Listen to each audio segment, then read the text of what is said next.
Now that our server is updated, let's explore some of the file and directory commands. First is the Pwd command. This command gives our present working directory. Type pwd and press enter. As you can see, we're presently in the root directory. The reason we're in this directory is because we're logged in as the root user. By default, we're placed into the directory corresponding to our username. Later, we'll create and log in as another user. You'll notice our default present working directory will be different when we log in as the new user. The next directory command is the ls command. This command gives us a list of all the files in our current directory. Type in ls and press enter. You'll notice that nothing was outputted. This is because the root folder is empty. Let's navigate up one directory. To do that, type in cd space ...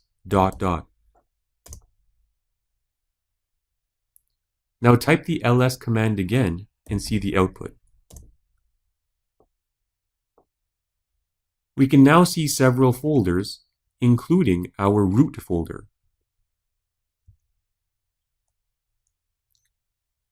We're currently in the home directory. We cannot go up past this directory.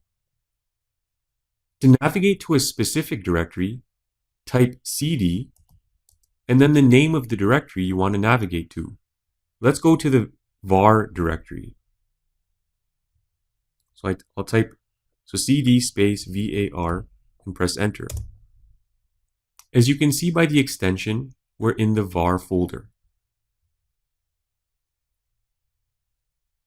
A quick way to get back to the home directory from any folder is cd space /